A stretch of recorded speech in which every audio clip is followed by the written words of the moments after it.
Bueno, vamos hoy a hablar sobre David y Betsabé. He querido titular ustedes saben que esta parte de la historia de David o estas partes de la Biblia es como los trapos sucios, ¿verdad? De héroes de la fe, o sea, gente que realmente Dios le usó para algo y de repente tuvieron su lado oscuro, ¿verdad? Y entonces he titulado este sermón o la enseñanza de hoy, lo que yo hago sí importa, sin importar quién soy, ¿verdad? Y una de las cosas que yo quisiera que el Señor nos ayude es como a cada uno a entender, ¿verdad?, nuestras acciones y que todo lo que nosotros hacemos sí importa, que a veces nos escudamos un poco en nuestra posición o en algo de nuestra vida y a veces ponemos por menos nuestras decisiones, y todas nuestras decisiones son importantes. Entonces, ¿qué les parece si oramos antes de empezar y abrir la escritura? Señor, te damos gracias en esta tarde, en este tiempo, por tu amor hacia nosotros, porque tú eres quien nos enseña, Señor. Pedimos que tú abras la escritura para nosotros, Señor, que tú seas quien siembre en nosotros conforme tu voluntad. Gracias, Señor, por lo que tú estás haciendo en nuestras vidas. Confiamos, Señor, en tu perfecta voluntad. Pedimos tu perfecta voluntad. Pedimos en este tiempo que venga tu reino a nuestras vidas, a nuestras familias, a esta iglesia, Señor, y que siempre se haga tu voluntad. En el nombre de Cristo Jesús. Amén. Bueno, hemos estado en una serie que se llama Yo soy David, y uno de los lemas que hemos querido como decir o hablar es que el Dios de David es nuestro Dios también, ¿verdad? El mismo Dios poderoso que obró en la vida de él es el Dios que obra para nosotros hoy en día. Entonces vamos a abrir la escritura en segunda de Samuel capítulo 11.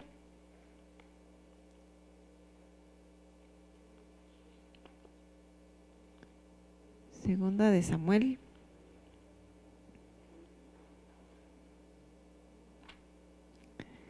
Capítulo 11. Y bueno, David ha venido fortaleciéndose, él ha venido conquistando, él conquistó Jerusalén, la hizo, y bueno, y cuando los reyes conquistaban una ciudad muchas veces le ponían el nombre de ese rey, de ahí viene que era la ciudad de David, porque él la conquistó.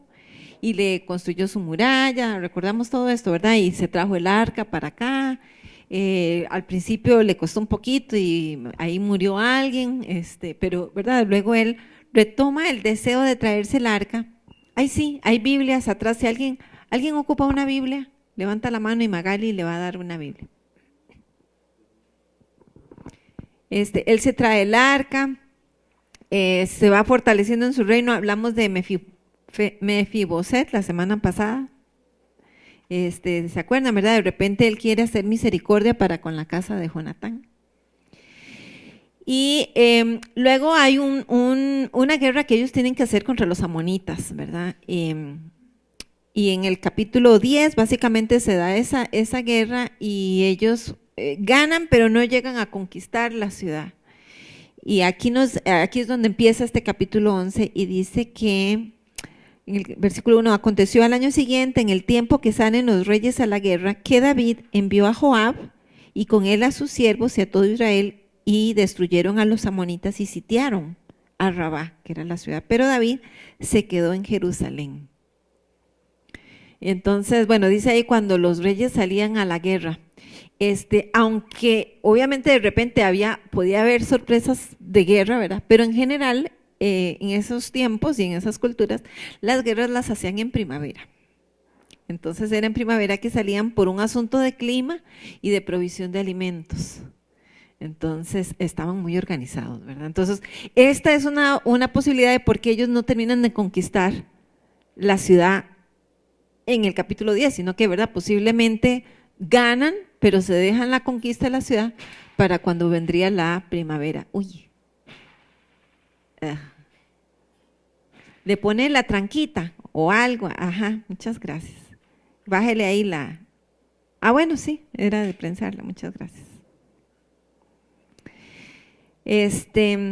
Y bueno, en verdad, David manda a su ejército y al jefe del ejército y él se queda. No debió haberse quedado. Ya ahí en el primer versículo, ya ahí me están diciendo de que David no se está comportando con dignidad como un rey debería hacerlo, ¿verdad? Sino que él se queda rascándose el ombligo. Y luego me cuenta, ¿verdad? Que en el versículo 2, que un día al caer la tarde, ¿verdad? Él se levanta tarde y se está paseando por su terraza o su terrado, ¿verdad? Y ve a una mujer ahí bañándose, o desde su balcón está viendo una mujer bañándose. Ahora, obviamente como palacio, ¿verdad? Él tiene más altura sobre el resto de ¿verdad? De las azoteas, correcto. Y aunque ahí nos dice que en la tarde, y efectivamente así dice, pero deberíamos pensar más bien que era ya casi el anochecer, porque era cuando las mujeres, ¿verdad? Se tomaban estos baños rituales. En realidad, aunque no dice baño ritual, pero muy posiblemente ella está haciendo un baño ritual para purificarse de los días de su menstruación. Ahora, obviamente ellas de alguna manera ahí se tapaban, el asunto no era tan obvio, ¿verdad? Entonces aquí ya tenemos un problemita, ¿verdad? Y es que ya aquí ella está haciendo algo atípico, porque si él la está pudiendo ver, es porque ella no se está logrando cubrir lo suficiente, ¿verdad? En realidad en este relato, yo creo que todos hemos oído este relato. Levanten la mano quienes han oído esta historia, ¿verdad? Yo creo que todos, ¿verdad? Y algo que quería comentarles es que sí la vamos a ver un poquito diferente, porque vamos a aprender algunos aspectos culturales que generalmente con nuestra cabecita occidental muchas veces lo leemos de una manera, ¿verdad? Y algunos elementos culturales hay que ver. Entonces, ella ya, aunque en el resto del texto no me dicen qué tanto hizo mal ella, pero aquí ya me están diciendo que ella se dejó ver. Y él también se quedó viendo, ¿verdad? Y yo creo que no en vano los abuelos nuestros, ¿verdad? Tenían ese dicho que todo entra por los ojos, ¿verdad? Y uno debe, ese corito de escuela dominical que dice, cuidado mis ojitos lo que ven, ¿verdad? Ahí hay cualquier cantidad de teología en ese corito, ¿verdad? Si usted se lo logra todavía aprender, y cuidado mis manitas lo que tocan, a ver, cuidado mis piecitos donde van. Sí, entonces, apréndase, si usted se aprende bien ese corito, usted se está aprendiendo no solo bien los 10 mandamientos, sino un montón de doctrina está entrando ahí a su corazón, ¿verdad? De una manera muy sencilla. Pero bueno, David no cuidó sus ojitos en ese día, ¿verdad? Y él la ve desde la azotea y obviamente se interesa. Y entonces manda a preguntar, dice ahí en el versículo 3, envió David a preguntar por aquella mujer. Entonces, bueno, todavía, ¿verdad? El siervo que le responde, en algunas traducciones lo ponen en sentido de pregunta, ¿no es esa Betsabé la esposa de Urías? ¿Verdad? Era una forma, ¿verdad?, de darle la respuesta al rey, pero en pregunta para que el rey mismo dijera, ah, sí, mira, sí es Betsabé, la esposa de Urías. Y bueno, en algunas traducciones, ¿verdad?, simplemente la ponen como afirmación.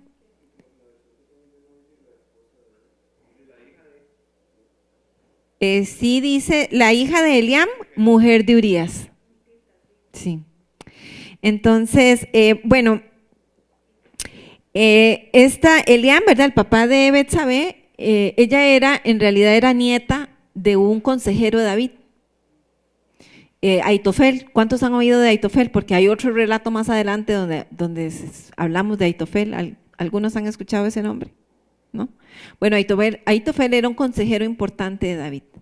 Y era tan importante que más adelante me van a contar que lo que Aitofel dijera, eso se hacía en el reino. Entonces esta chica era nieta de él. Eliam era hijo de Aitofel. Entonces no era una desconocida para David. Y luego dice ahí, ¿verdad?, Urías elitita. También más adelante cuando me dan una lista de valientes, los valientes de David, ¿han oído de los 30 valientes de David? ¿Sí? ¿Cuántos? ¿Ah? Bueno, Urías está en esa lista. Entonces Urías tampoco era un desconocido. Urías era un un guerrero valiente, importante, dentro de un gran ejército, estaba en la lista de los primeros 30.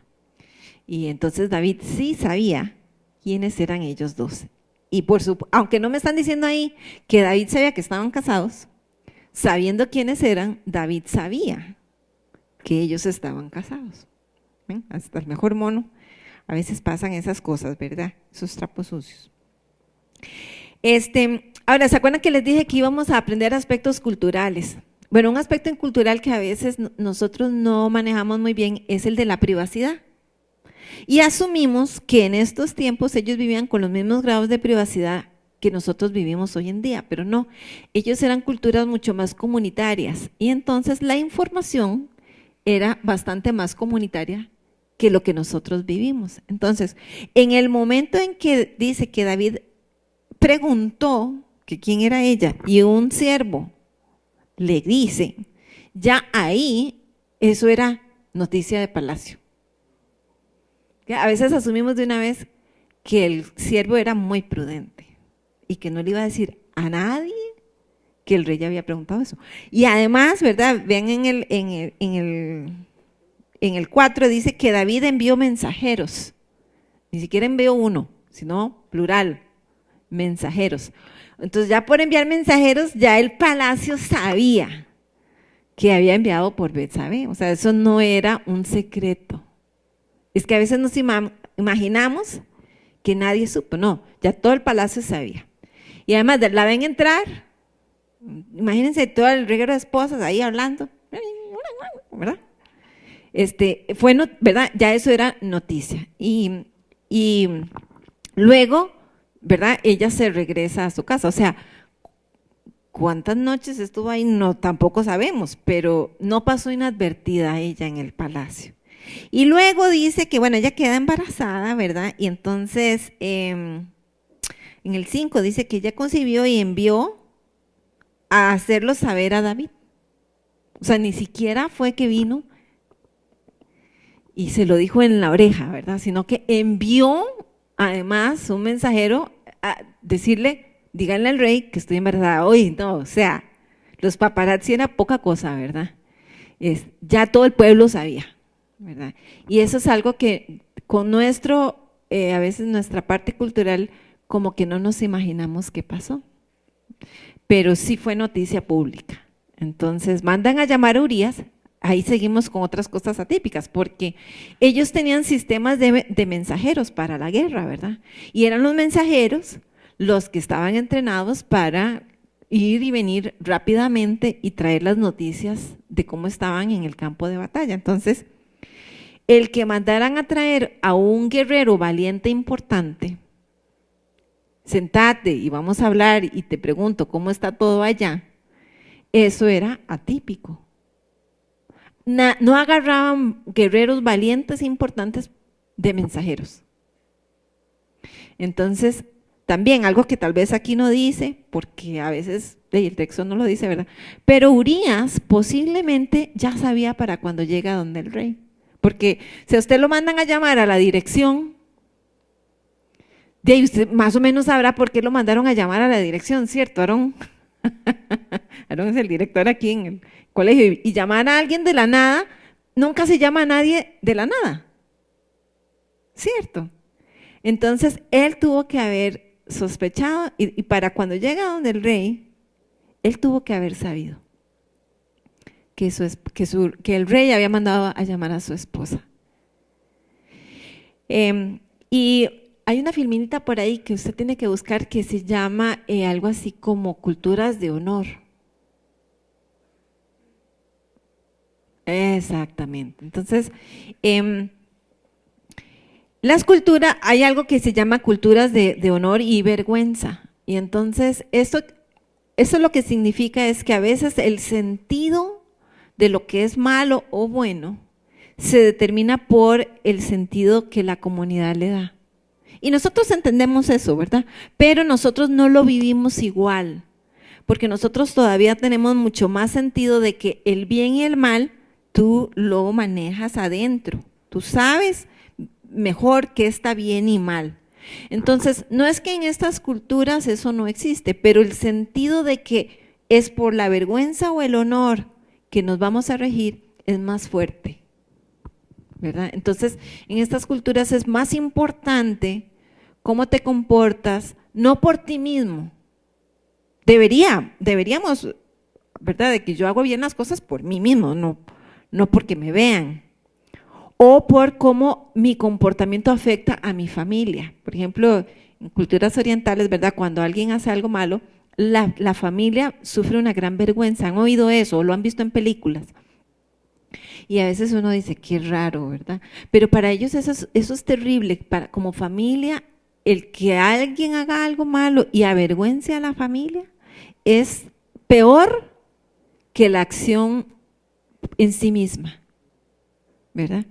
Entonces, una de las cosas que pasa cuando este fenómeno se da es que a veces las personas legítimamente no se dan cuenta que hacen algo malo, hasta que comunitariamente el asunto, la persona se da cuenta que esto sale y la comunidad lo condena, o si es algo honorable, lo honra, ¿verdad? Otra vez, no es como un continuo, ¿verdad? Hay un poco más de eso. También nosotros nos pasa que a veces nosotros hacemos algo que está mal y no nos damos cuenta hasta que nos damos cuenta que otra gente se dio cuenta.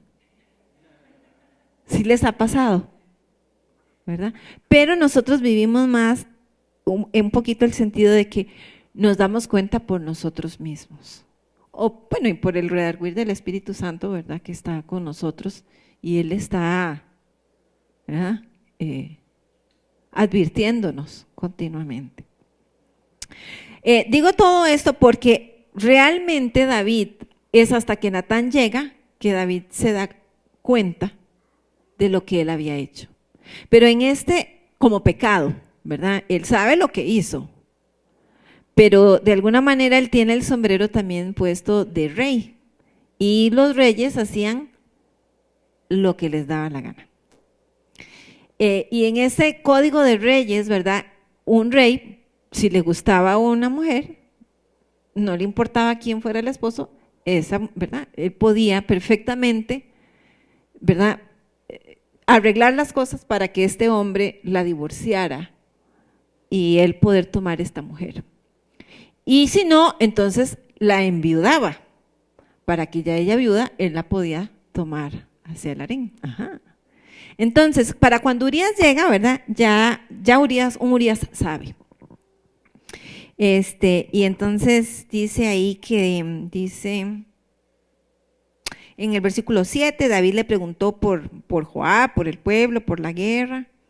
Y en el 8 le dice, entonces le dijo David a Urías, desciende a tu casa y lava tus pies. Y saliendo Urías de la casa del rey, le fue además enviado un presente. Bueno, ese lava tus pies no es lávese los pies. Esa era la forma de ellos de decir tenga relaciones sexuales con su esposa. Era un eufemismo. Y el dicho venía de porque antes de que ellos se acostaran y se metían a la cama, se lavaban los pies, ¿verdad? Porque había como más polvo y sandalias, entonces cuando ya se iban a acostar ellos se lavaban los pies. Entonces una manera de hablar de las relaciones sexuales era lavémonos los pies, ¿verdad? Hoy en día para nosotros podría ser lavémonos los dientes, ¿verdad? Ajá. Entonces David le está diciendo como rey directamente a Urías, váyase a su casa y tenga sexo con su esposa. Y Urías no le hizo caso. Y no le hace caso porque Urías obviamente no le quiere jugar el juego al rey.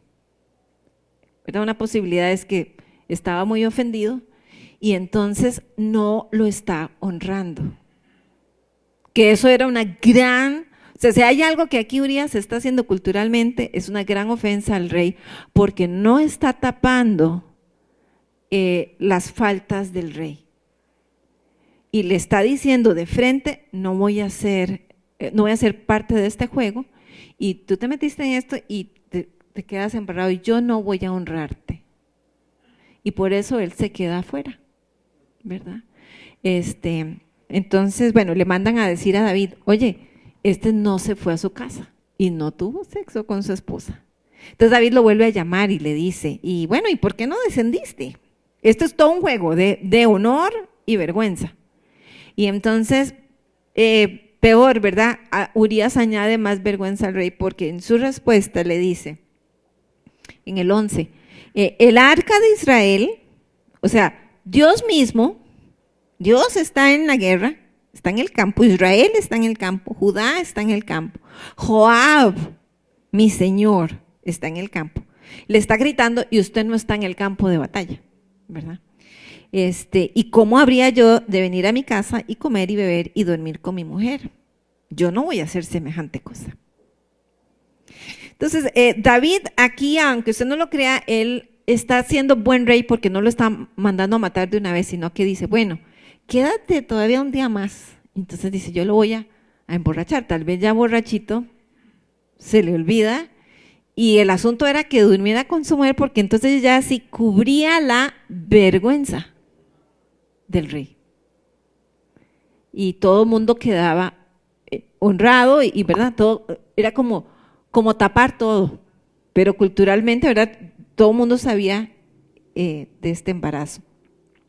Y bueno, Urías, aunque se emborracha, o lo emborrachan, ¿verdad? Porque dice que David fue el que lo emborrachó, Urías no desciende a su casa. Y esto nos habla de un hombre de honor a sí mismo, ¿verdad? Él, de alguna manera, él estaba comprando su propia pena de muerte. Pero no se rebajó, no se quiso dejar humillar para honrar al rey, ¿verdad? Ahora, Urías significa Jehová es mi luz. Era un nombre hebreo, entonces o él era convertido ¿verdad? Al Dios de Israel literalmente y había cambiado su nombre, o venía de una familia etea, y por eso Urías el eteo, pero ya él había nacido dentro de la creencia al Dios de Israel porque su nombre dice, Jehová es mi luz. Y bueno, ¿verdad? Donde él no desciende a su casa, entonces ya David decide mandar una carta, esto es en el 14, ¿verdad? Venida la mañana escribió David a Joab una carta, la cual envió por mano de Urías, ¿verdad? Lo agarró de mensajero y Urías llevaba su propia condena de muerte en la mano, ¿verdad?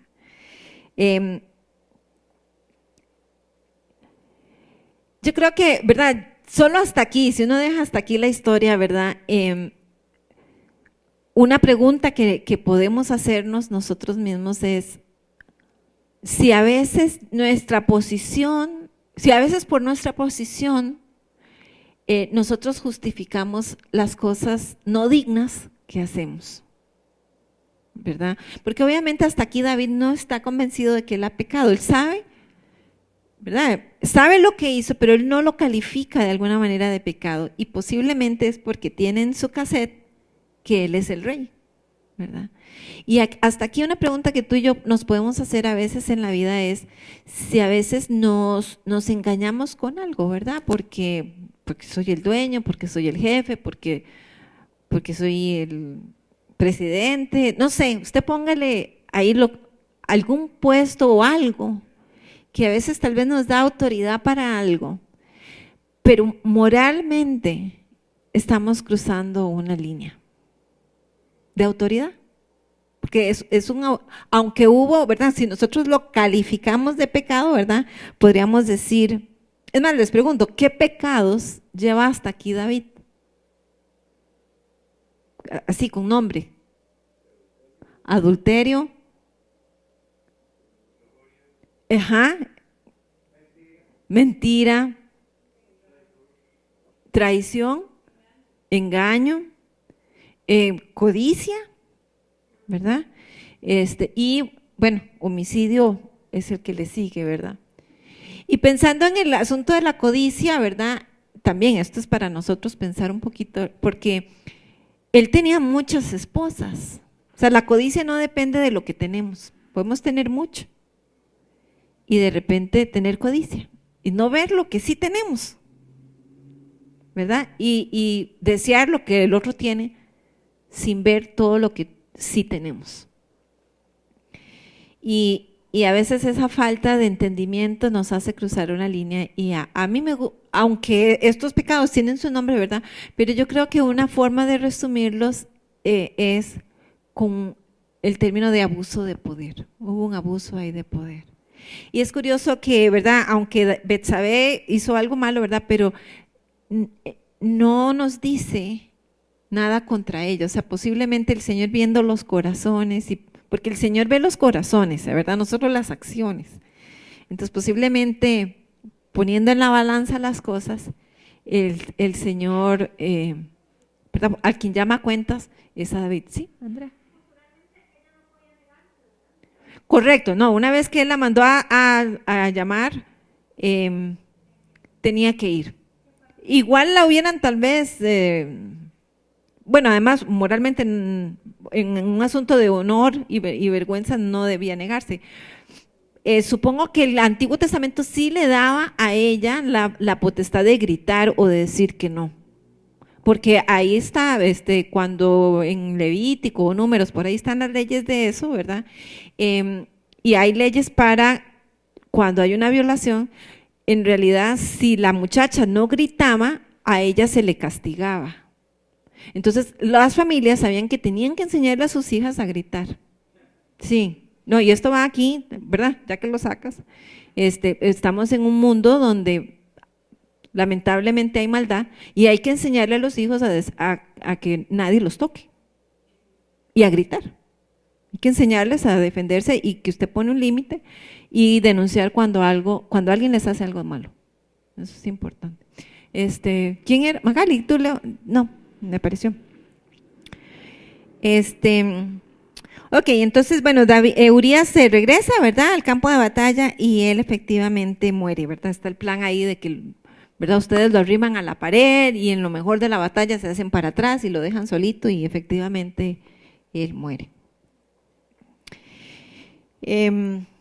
Luego nos va a decir la verdad que cuando Betsabé oye que su esposo fue muerto, ella va a guardar luto.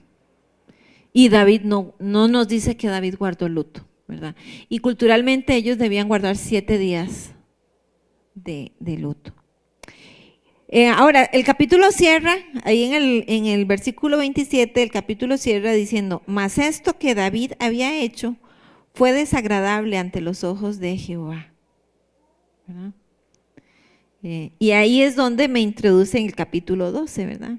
Porque Dios no se queda callado ni se queda quieto.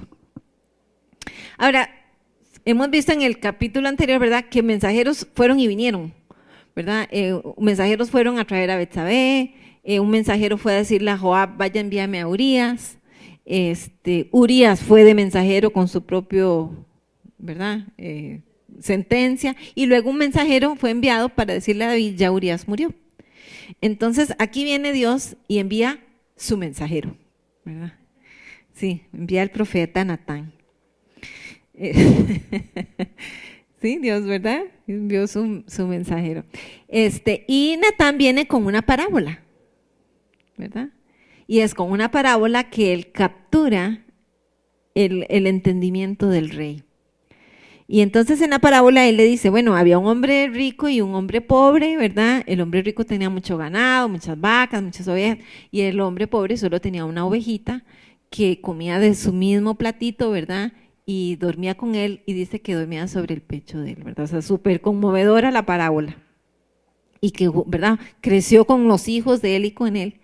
Y el rico un día recibe un visitante, un huésped, ¿verdad?, y el rico decide no agarrar de su rebaño, sino que viene y agarra la ovejita del pobre y la sacrifica, y es lo que le da de comer al rico, ¿verdad? Y entonces dice que la ira de David se enciende, ¿verdad?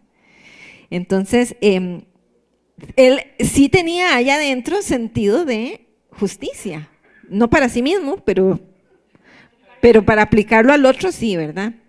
Entonces dice en el 5, ¿verdad? Se encendió el furor de David en gran manera contra aquel hombre y dijo Natán: vive Jehová, que el que tal hizo es digno de muerte y debe pagar la condena con 4 tantos, porque hizo tal cosa y no tuvo misericordia.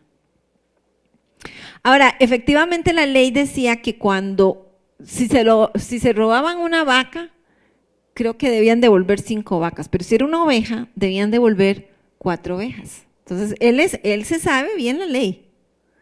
Obviamente se le olvidaron los 10 mandamientos, pero sí se sabe él que en la ley decía que esa oveja debía ser restaurada con 4, ¿verdad? Pero además él dice, ¿verdad? Ese hombre debe morir. Ahora, interesante, en la ley, ¿verdad? Estaba estipulado que el adulterio la persona debía morir. Si alguien era agarrado en adulterio, los dos debían ser muertos. Y luego también nos dice que si alguien cometía homicidio, debía ser muerto. Entonces, los dos pecados de él efectivamente merecían la pena de muerte. ¿Verdad? Así, una vez que él da esa sentencia, Natán le dice, bueno, tú eres ese hombre, pero ¿verdad? Casualmente él da efectivamente la sentencia correcta para sí mismo. Ahora, veamos un poquito lo que Dios le dice. Dice ahí, así ha dicho Jehová en el versículo 7, Dios de Israel, yo te ungí por rey sobre Israel y te libré de la mano de Saúl. Qué curioso, ¿verdad? Que le recuerda, yo te ungí, yo te escogí, yo te saqué, ¿verdad? Le recuerda el pasado y le recuerda lo que Dios ha hecho. Y le dice, y básicamente te di todo lo que era de Saúl. Te di la casa de tu señor, dice, y las mujeres de tu señor. Porque sí, cuando un rey moría, entonces el nuevo rey heredaba ese harem. Podía hacer lo suyo, ¿no? Pero lo heredaba y tenía que hacerse responsable de la manutención de estas mujeres, ¿verdad? Entonces, luego le dice que le dio tanto al pueblo de Israel como Judá, y si esto fuera poco, yo te hubiera dado más, ¿verdad? Entonces, luego le dice en el 9, ¿por qué pues tuviste en poco la palabra de Jehová, haciendo lo malo y, ¿verdad?, mataste a Urías con la espada de los amonitas? Y luego en el 10 le dice, ¿por cuánto me menospreciaste? Entonces, pensemos un poquito en esas dos formas en que Dios está señalando el pecado de David, ¿verdad? Tuviste en poco mi palabra y me menospreciaste. Me gustaría escucharlos. ¿Qué piensan ustedes dos de esas dos frases? Tuviste en poco mi palabra y me menospreciaste. Había alguien, o sea, Dios se encarga de recordarle que hay alguien arriba de él, ¿verdad? A quien le va a pedir cuentas o quien le está pidiendo cuentas. Hablemos un poquito de eso, ¿verdad? De poner en poco o tener en poco la palabra de Dios. ¿A qué creen ustedes que se refiere? Que Dios había establecido una ley. Dios había establecido una ley.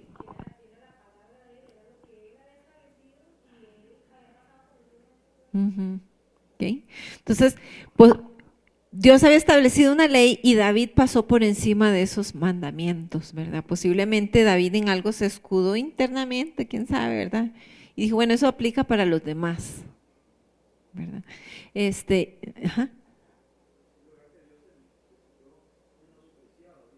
Dios se sintió menospreciado.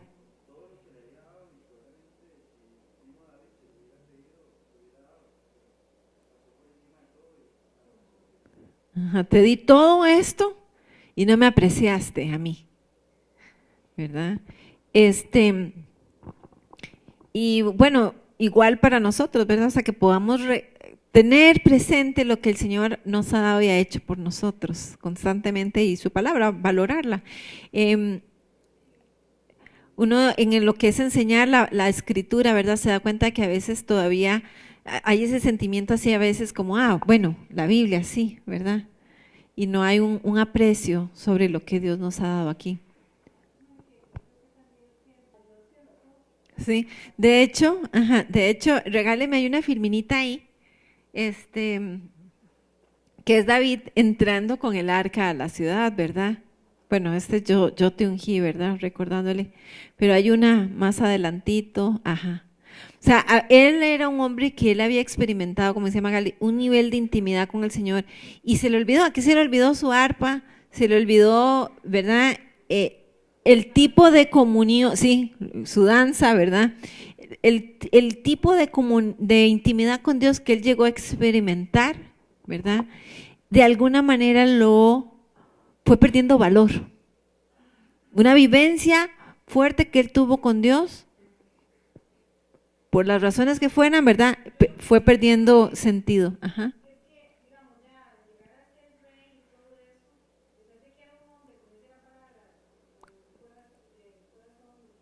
Conforme al corazón de Dios.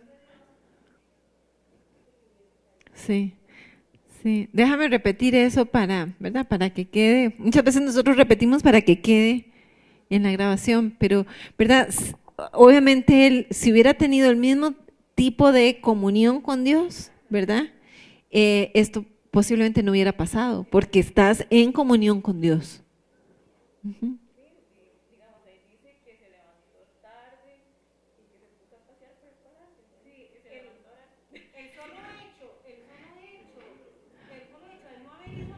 Solo el hecho de no haber ido a la guerra. Sí, ¿verdad? Lo de la tarde, o sea, pudo haber sido una siesta, porque, ¿verdad? Ellas tomaban estos baños rituales al final del día o ya en la noche, ¿verdad? No tarde, tarde, pero sí no durante el día, precisamente por privacidad. Entonces, ya no había luz, ¿verdad? Ya era tarde en la tarde. Ahora, el hecho de que ella estuviera, ¿verdad? También el hecho de que ella estuviera tomando ese baño ritual me está diciendo que ella había tenido la menstruación y me está diciendo que ella no estaba embarazada. O sea, realmente ese hijo era de David, era para que no hubiera duda, que era de...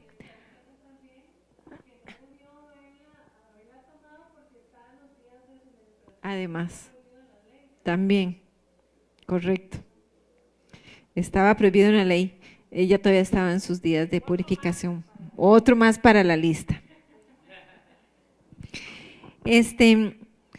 Bueno, entonces, ¿verdad? El Señor le reclama eso, ¿verdad? Menospreciaste mi palabra y me menospreciaste. Obtuviste un poco mi palabra y me menospreciaste a mí. Y básicamente Dios da una profecía ahí bastante dura. A partir del 11 dice, aquí yo haré levantar el mal sobre ti de tu misma casa y tomaré tus mujeres delante de tus ojos y las daré a tu prójimo, el cual yacerá con tus mujeres a la vista del sol. Porque tú lo hiciste en secreto, mas yo haré esto delante de todo Israel y a pleno sol. Y bueno, David dice que él, no, ¿verdad? No se quita, sino que inmediatamente él dice, pequé contra Jehová. Y Dios en su misericordia no le quita la vida a David, o sea, le perdona la vida. Sin embargo, cuando uno sigue leyendo, ¿verdad? Se van a venir 8 capítulos, a veces va a estar intercalado por algún relato, pero en general, cuando usted cuenta para adelante, ¿verdad? Usted puede ir contando, ahí van a haber 8 capítulos hasta el final, ¿verdad? De los problemas que se desatan por las consecuencias de este pecado. Y eso es bastante en Biblia, ¿verdad? Y empecemos por el hijo de Betsabé, este niño muere. Luego me van a contar que Amnón, un hijo de David, viola a una media hermana, hija de David, ¿verdad? Abuso de poder. Y entonces Absalón, hermano de Tamar y medio hermano de Amnón, ¿verdad? Mata a Amnón. Entonces muere Amnón. Luego me van a contar que Absalón se levanta contra David y, ¿verdad? Usurpa el trono y David tiene que huir, sale huyendo de Jerusalén y Absalón toma el trono y toma las mujeres de David, las concubinas, y se acuesta con ellas en la azotea a ojos de todo el pueblo. Y luego, obviamente hay batalla y Absalón muere. Ya llevamos que muere el hijo de Betsabé, muere Amnón, muere Absalón. Y luego me van a contar, bueno, David es restablecido en el trono, ¿verdad? Y al último, Adonías, otro hijo, también usurpa el trono. Y en este caso, ¿verdad? Sí se logra como no llegar a guerra y se pone a Salomón o se establece a Salomón como rey, pero luego Salomón con todo derecho, va a mandar a matar a Adonías, ese cuarto hijo. y lo manda a matar porque, ¿verdad? También culturalmente él hace una gran ofensa al pedir una esposa que fue de David, ¿verdad? Porque otra vez el rey heredaba ese harem. Entonces Adonías está, ¿verdad? Pasándole de la raya para con su hermano Salomón que está en el trono. El juicio de Dios vino sobre la casa de David. Eso era, ¿verdad? Todo esto lo estoy contando para poder decir, ¿verdad? Hubo consecuencias graves del pecado de David. Sí las hubo. Y el pueblo lo vio y lo sufrió y hubo guerra en esas consecuencias y hubo pecado a plena luz del día frente a todo el pueblo, ¿verdad? Porque sí importa lo que hacemos, no importa quién seamos, ¿verdad? Y Dios, en su amor para con David, ejecutó una disciplina bien fuerte. Y David vio 3 de sus hijos morir, ¿verdad?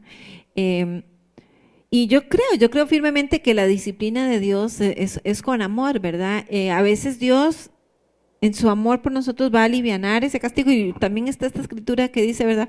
Tú no nos has pagado a nosotros conforme nuestras iniquidades y eso es cierto. Pero en este caso, ¿verdad? Dios puso mano dura y hubo, aunque hubo perdón, pero hubo disciplina, ¿verdad? Hubo consecuencias de ese pecado. Y yo creo que cuando nosotros a veces pecamos, ¿verdad? Y usted se puede arrepentir, el Señor le va a perdonar, pero a veces Dios va a permitir una disciplina con un propósito, con un aprendizaje, ¿verdad? Y yo creo que aquí no era por David solito, era porque en la palabra tenía que quedar y en el pueblo tenía que quedar la enseñanza de que no importa quién fuera la persona, así fuera el rey, tenía que someterse a la palabra de Dios. Y hay consecuencias, aun si no nos estamos dando cuenta que estamos pecando, ¿verdad? Y de ahí que una oración muy sabia que nosotros podemos hacer es: Señor, abre mis ojos para que yo pueda ver en aquello en lo que estoy mal, corrígeme. ¿Verdad? Que seamos humildes, que demos espacio a la posibilidad de que en algo estemos mal y que el Señor nos ayude a verlo y a arrepentirnos. Sí, David, ¿verdad? Oró de que el Señor lo librara de los pecados que le son ocultos. Habría que ver si ese salmo vino después de todo esto, ¿verdad? Que a veces no tenemos las fechas de los salmos, tenemos los momentos. Y el Salmo 51 es el salmo que él escribe en este momento, ¿verdad? Y pide un corazón limpio, un espíritu, corazón limpio y un espíritu recto de delante de ti. ¿Qué les parece si oramos aquí y dedicamos unos minutos como a reflexionar y a, ¿verdad? Pedirle al Señor que Él, en aquello que tú y yo no estemos rectos, en aquello donde tú y yo estemos justificándonos, en aquello que no estamos viendo, que Él pueda en su misericordia redarguirnos y traer convicción. Y nada más una cosita más antes de orar. Ahora que estábamos orando por el culto, ¿verdad? Hubo una visión y veían una tijera y yo creo, ¿verdad? Que el Señor va a cortar pecado de en medio de nosotros. Entonces eso es lo que vamos a orar. Y Padre, en este momento venimos delante de ti y queremos decirte, Señor, que sí queremos apreciar lo que tú has hecho por nosotros. Y queremos, Señor, que tú pongas en nosotros un amor y un aprecio también por tu palabra, por tus mandamientos. Perdónanos, Señor, en aquello que hemos hecho mal, escudándonos o justificándonos con nuestra posición, con una posición de liderazgo. Perdónanos, Señor. Límpianos de eso, Señor.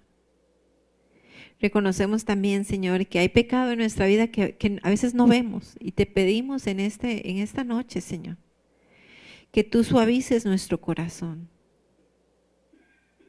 que en aquello donde estamos endurecidos y donde hay tal vez hasta orgullo, que tú suavices nuestro corazón y nos ayudes, Señor, en tu gracia a cambiar, a entregar esas áreas, Señor, a cambiar para bien. Reconocemos que tú eres un Dios de misericordia, pero también un Dios que disciplina a sus hijos, Señor. Y pedimos, Señor, que este mensaje no caiga a tierra, sino que dé fruto. Que este mensaje, Señor, traiga vida.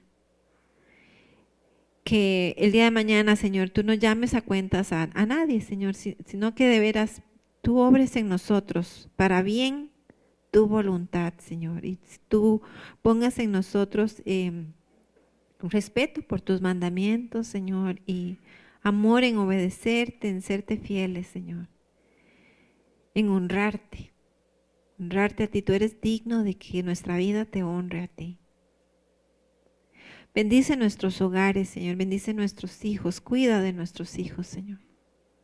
Pedimos tu protección sobre chicos y chicas, Señor. Y pedimos que tú traigas esa sabiduría para educarles en la vida, Señor. Esa sabiduría que solo tú puedes dar. Bendícenos a todos los que estamos en alguna posición de liderazgo o dueños de algún negocio, jefes, no importa, Señor, pero donde haya una posición de liderazgo o de autoridad, que tú nos des la gracia para ejercer esa autoridad en humildad y en respeto a ti, Señor. Nunca pasando por encima de los derechos de los demás, respetando a las demás personas. Pon eso tú en nosotros, Señor. Obra en nosotros esa humildad y esa entrega. Y toma ahí unos minutos para orar tú lo que ocupes orar ahorita con el Señor o entregar. Señor, te damos gracias porque tú eres fiel. Y confiamos en que tu palabra no vuelve a ti vacía, Señor, sino que cumple el propósito con el cual tú la enviaste. Bendice a mis hermanos, Señor, y bendice aquí cada familia, cada hogar. En el nombre de Cristo Jesús. Amén. Amén.